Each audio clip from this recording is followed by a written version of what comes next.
Okay, now that we have looked at the idea behind MMIO, I am going to go a little bit deeper into the AXI bus protocol. Now this is something that was covered in some at a high level of detail in or rather at a higher level in the digital systems design course. I will be going into a little bit more detail on how exactly it gets implemented, because we will be actually looking at Verilog code that corresponds to the detailed implementation, as this will become very important moving forward.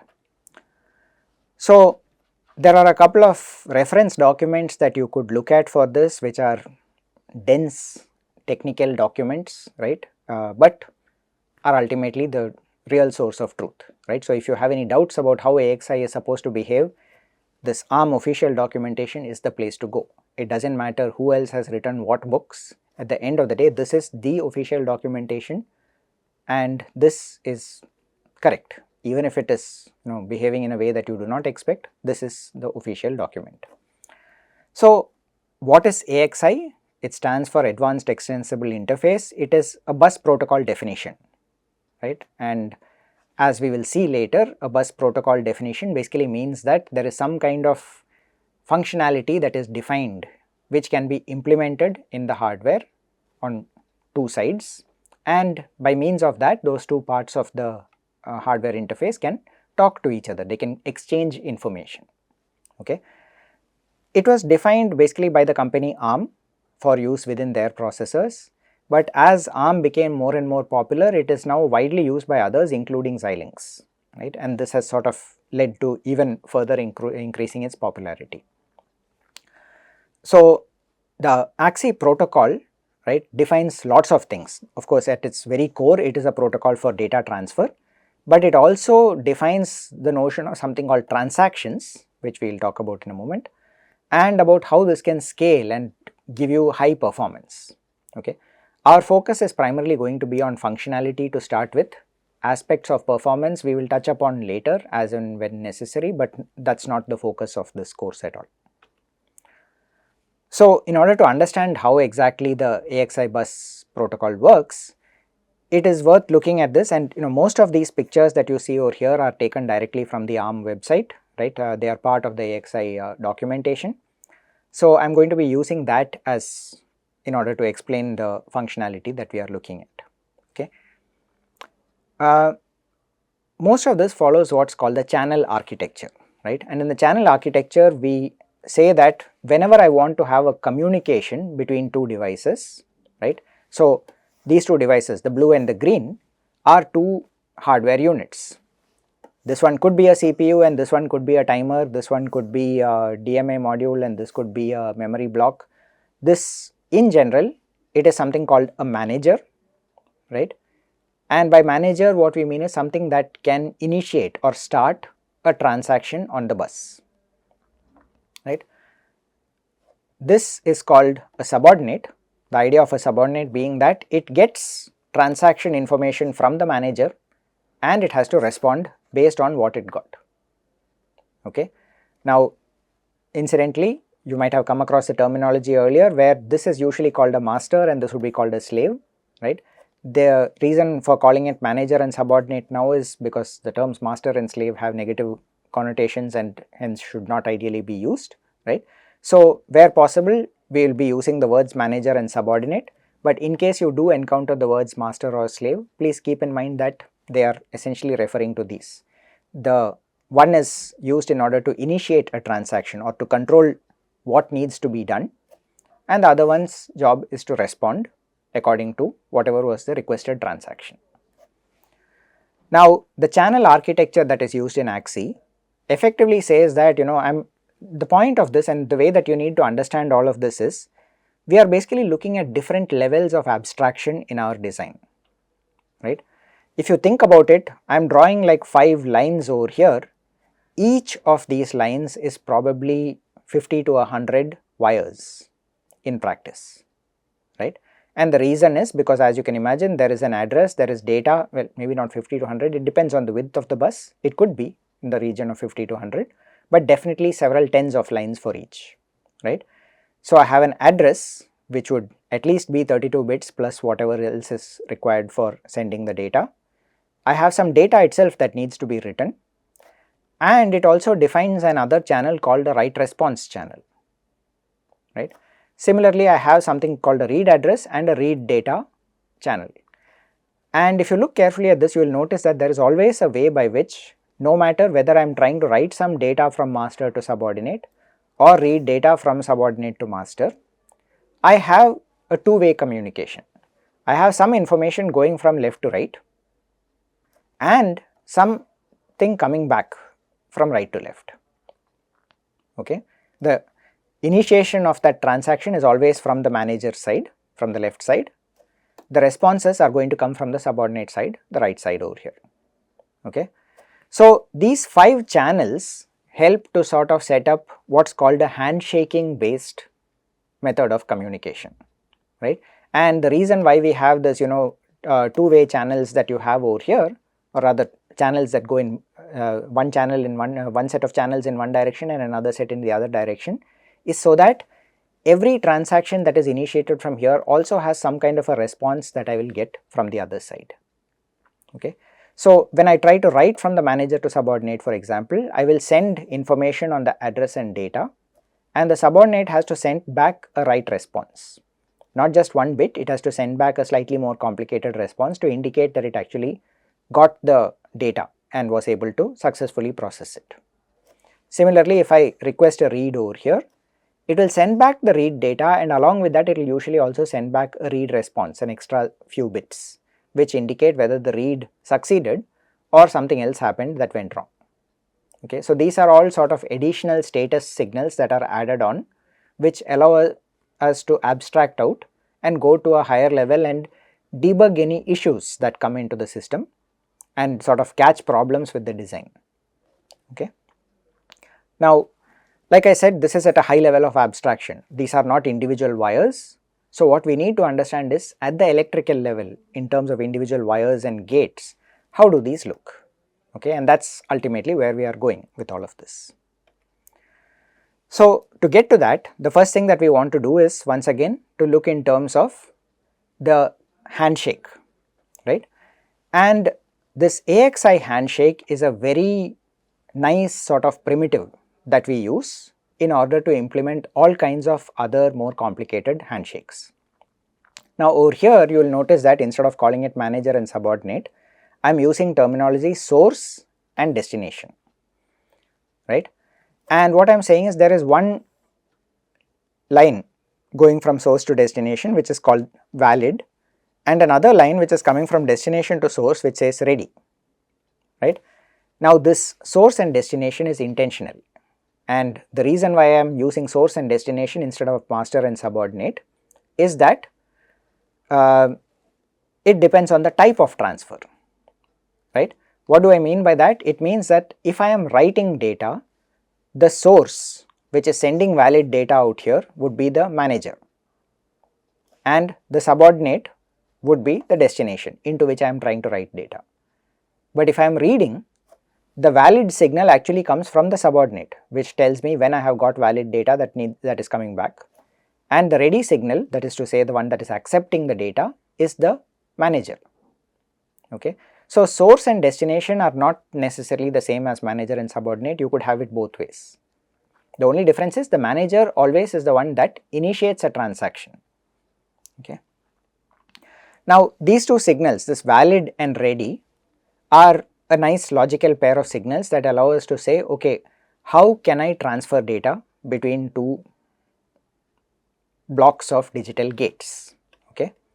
And the mechanism is best understood in terms of a timing diagram, right, a waveform, okay.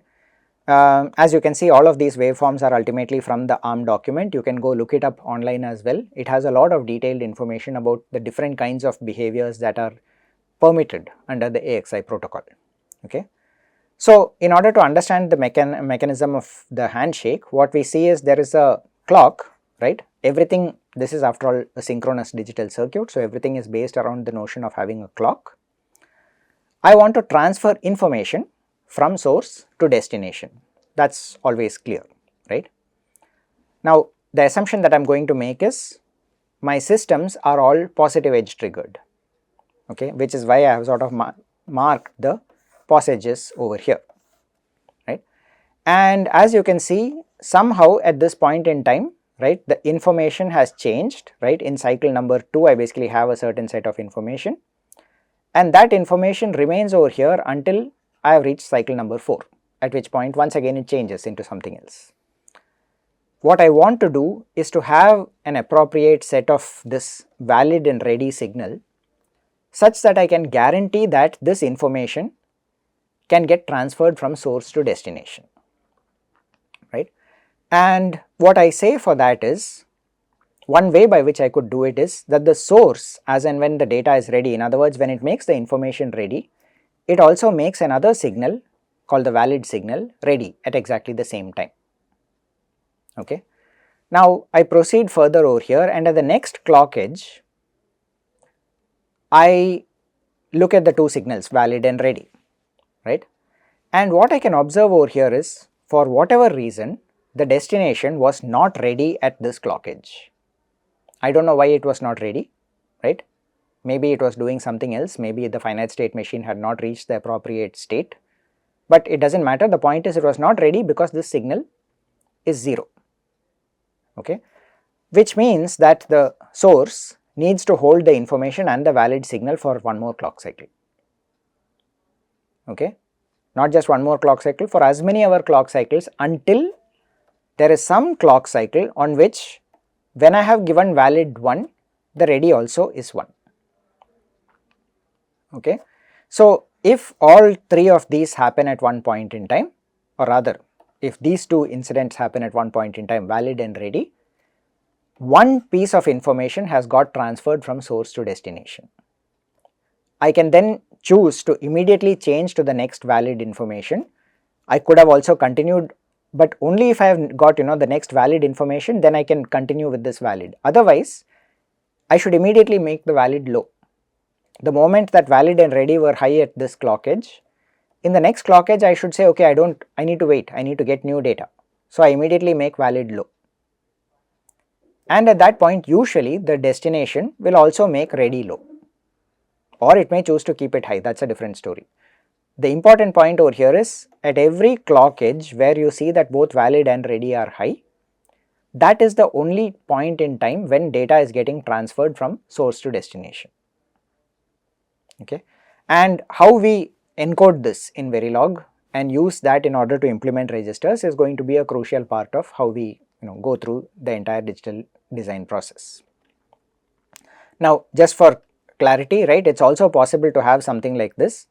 The destination could say I am ready right up in front, okay, and it keeps saying I am ready, I am ready, I am ready.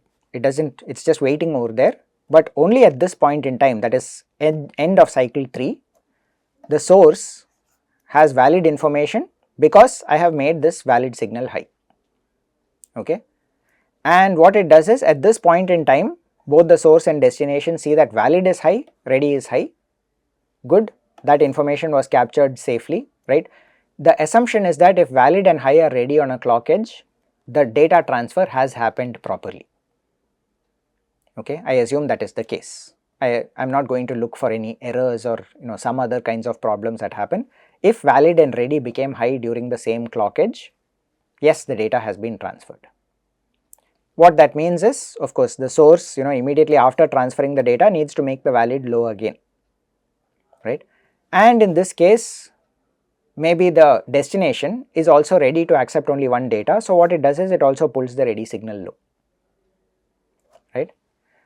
I could also have a scenario where all three of or rather everything happens just at one shot, right. I make information available, I assert the valid signal, and at the same time the destination also makes its ready signal high. Now there are two ways that this can happen. One is that just based on some finite state machine, the destination knows exactly when it should make the ready signal high, and that the data will be coming in at that point. The other possibility is that the destination is not doing anything else, so it just basically takes whatever is coming in as the valid signal and itself treats that itself as the ready signal. That is also a possibility for some very simple kinds of peripherals. The point I am trying to make is, you can see these three different scenarios.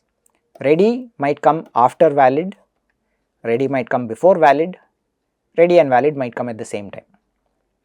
What is important is the clock edge at which both of them are equal to 1. As soon as that happens, one data has got transferred and normally both of them will get pulled down to 0. Okay. Now, there are what are called burst transactions, where I might, as soon as I see that one data has been transferred, in the very next clock cycle I will put new data and continue keeping valid high. Right now we are not going to look at that. We will talk about burst transactions later as and when it becomes relevant. For now I am going to assume that after one data has been transferred, valid and ready are going to go low. So, the handshake rules, right, the source cannot wait for ready to be asserted before asserting valid. And just a note over here, right, this is technically not correct. The source is not necessarily a master, as I mentioned. Source is basically where the data is coming from. It could also be, in the case of read, it might be the subordinate transferring data to the manager. Okay.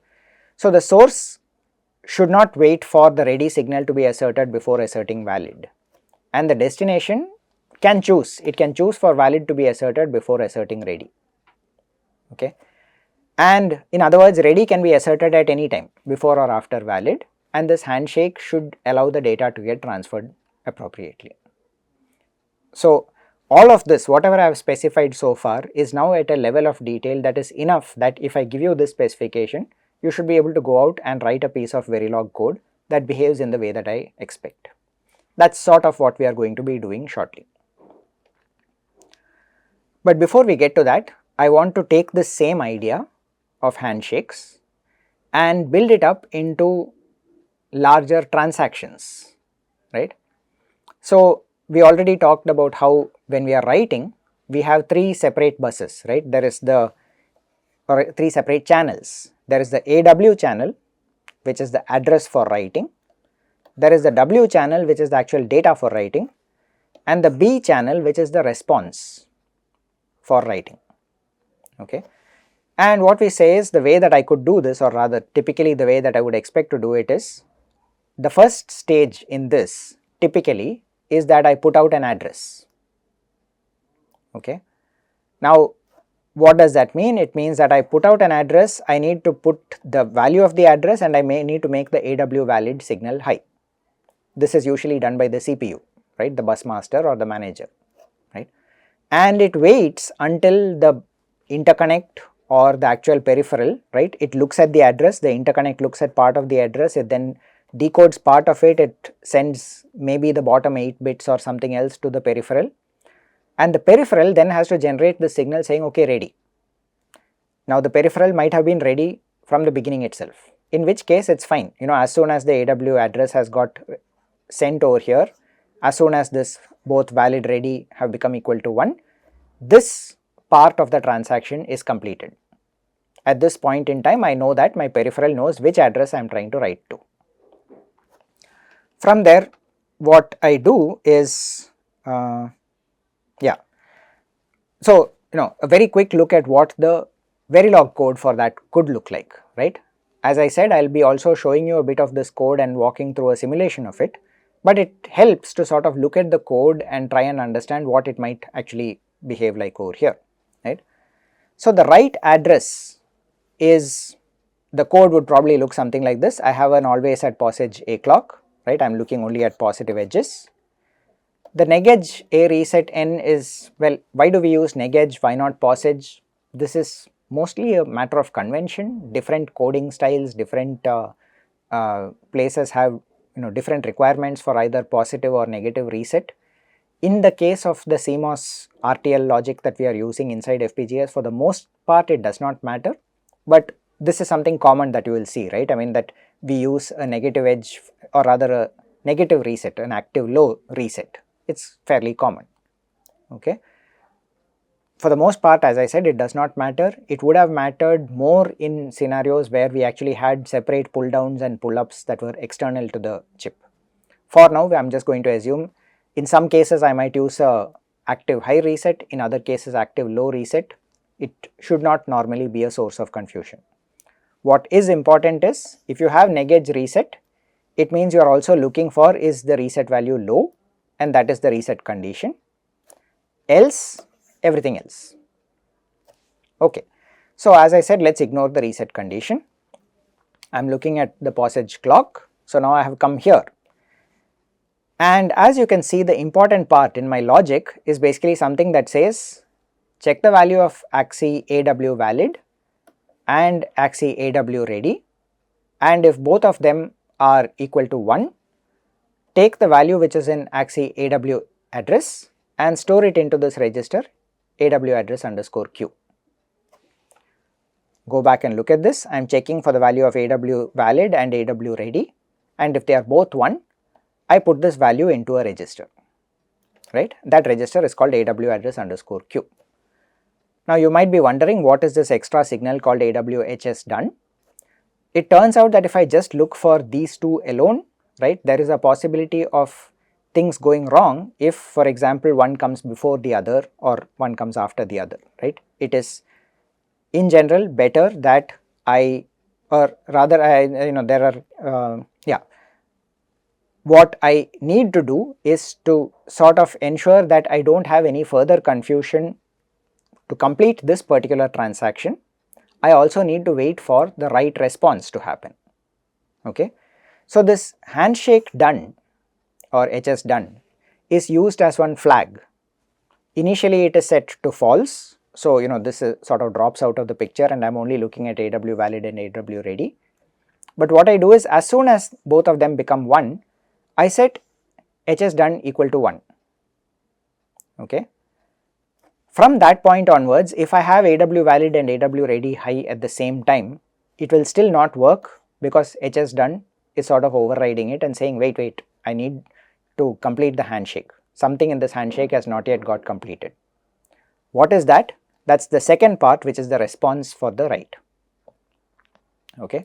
So, I will also look at the B valid and B ready, which basically correspond to the B channel, and only then make HS done equal to 0 to prevent basically multiple sort of writes happening one after the other, because if I am not careful about it, there is a possibility that I might end up sort of overwriting the previous data.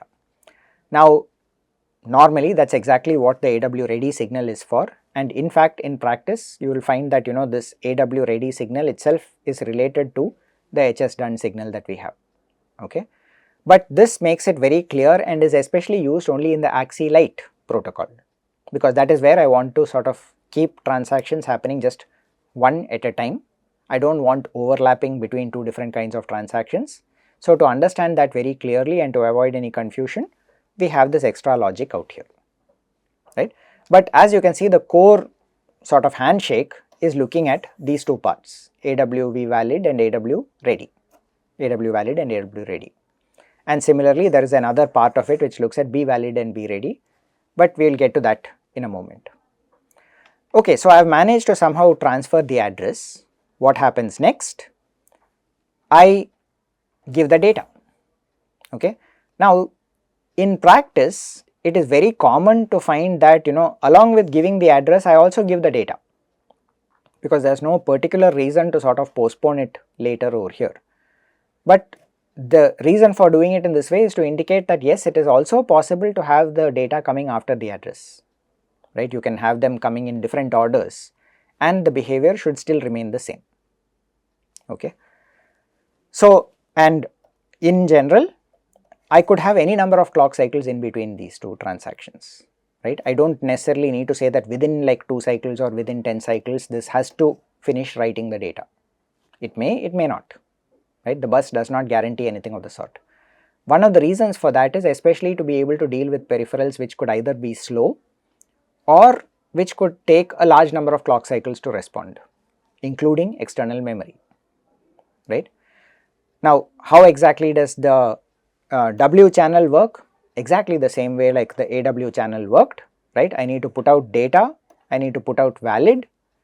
The ready I am assuming is already going to be high.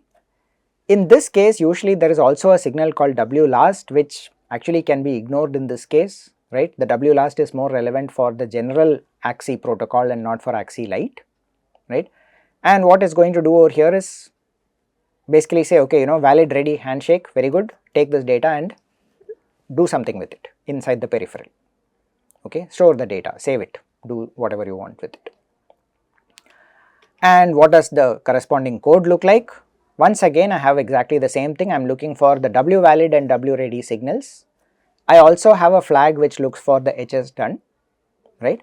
And once this valid ready has happened, I take the data and save it into this register called wdata_q. Okay. Now there is one more thing that you will see over here. This is called the W strobe, right? The STRB is basically the strobe signal. What the strobe allows us to do is, I can take a 32-bit data, but then say not all the 32 bits are valid, right? Or rather, not all the 4 bytes out of the 32 bits are valid. I could, for example, have a strobe signal that basically says out of the 4 bytes, only 1 byte is valid, right? And the internal, the register, whatever it is that I am dealing with, should be able to handle that properly. So again, for the most part, I will sort of ignore what exactly the strobe does, but it is useful to know, because there may be cases where I try to read or write 1 byte at a time rather than 1 full word, and the strobe signal is what will allow us to do that. If I, for example, give a strobe signal that says just change 1 byte out of these 4 bytes, I can use that in order to just selectively overwrite part of a register. Okay. Once again, the same thing, right? The B valid and B ready are used in order to also indicate that the right handshake is also done over here, right? And finally, the B channel, right, which has this B valid and B ready signals, also has to be sent back.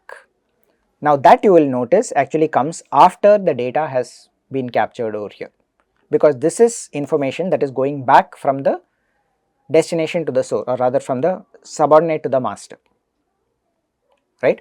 So the subordinate, after it has captured the data on this cycle, typically on the next cycle itself will send back a response. Once again, not fundamentally required that it has to be on the next cycle, but that is the most common scenario, right. And what does it do? All that it has to do is, it is not sending back data, it is just sending back some kind of predetermined value that indicates okay. How does it send it back? It has to make B valid high. The B ready, which is now on the manager, would have been high before that itself, because the manager is waiting. As soon as it put data out here, it is also waiting for getting back the B response, right. And once that handshake completes, basically now the entire transaction has been completed. I have managed to write something from the manager into a particular address on the subordinate. Okay. Now the rest of the code corresponding to B valid, I will show you as part of the overall code. Similarly, like I said, there is also the read transaction, right, where you would have once again an address, read valid, the read ready. As soon as read ready is there, the transaction is completed. I can then move forward and say, okay, it takes me some number of clock cycles, and this is actually a very common scenario where I put an address and I have to wait possibly even for hundreds of clock cycles before I get back the corresponding data. But now you will notice that this data is a bit more complicated. It has the valid, the ready is coming from the manager side, the valid is given by the subordinate, basically telling it when the data is ready. Along with that, it may give an R last. Like I told you, this is more important in the scenario where you are dealing with the full AXI protocol and not for AXI Lite. And there is also an R response, right, which is usually like a 2-bit value which indicates 00 indicates okay. Now why is this used? Because there is a possibility that I tried reading from an invalid address. If that happens, this response over here would come directly from the bus interconnect, right, without necessarily waiting for any peripheral, because there is no peripheral to respond. Or it might be from a peripheral that is faulty and is not able to work correctly, right. In either case, what happens when this R response is set to something other than the OK value is that this data should be ignored, and the system then needs to sort of figure out what to do with it. Usually that is, at that point it is bumped into software, right. The transaction failed, there was an error on the bus. What do you do with it? Well, the software can decide what to do from there. Okay. So, throughout this discussion I have been talking about this notion of a transfer and a transaction, right. A transfer is very simple, it is one single exchange of information. In other words, whenever I have one valid ready combination, that is one transfer, right. A transaction is an entire burst or a sequence of address transfers. It could be also one or more than one data transfer and the corresponding response. So, in other words, this entire thing put together would be one transaction. This all three together would be one transaction, but more importantly, as you will see when you go to sort of the AXI master protocol, I can potentially have something called a burst transaction. What happens in a burst transaction is I give one address and I also give some extra information in some additional bus control bits over here, indicating that there is actually a burst of data to be transferred, at which point there will be data and there will be valid which is high for a number of clock cycles, and the corresponding ready has to basically accept the data as and when it comes in, or it can be used to pull low and hold the data and get it as and when it is ready. But I could, for example, transfer maybe even 100 bytes in this way, right, by having a burst of data, and that entire thing would be considered as one transaction if it was appropriately set up as a burst, right. So, there is this notion of transfers and transactions. For now, we will be looking at the AXI Lite protocol, which means that we are mostly going to be focusing on simple transfers, right, and not really worrying too much about what a transaction is. So, to summarize, and the next thing that we are going to do is get into a little bit more of the code and the simulations. We have this requirement for configurable digital hardware, right. We want ideally the hardware should be focused on giving some high performance computation. The software, we would like to use it for flexibility to allow us to control how the hardware works. And in all of this, given the fact that it is not always going to be the same person designing the hardware and the software, or two different pieces of hardware even, the standardization that is brought in by using these bus protocols is absolutely critical, right. Right now, if I want to design something that can be used with another Xilinx device, or for that matter as part of an ARM SoC, all that I need to do is to ensure that it is compliant with the AXI bus protocol, and somebody else will be able to take that, integrate that with their system and write code for it without having to then go in and deal with all the different intricacies of how exactly should the handshaking happen. They do not need to modify their hardware at all. Their existing bus interconnect and other things would directly be able to communicate with anything that I design.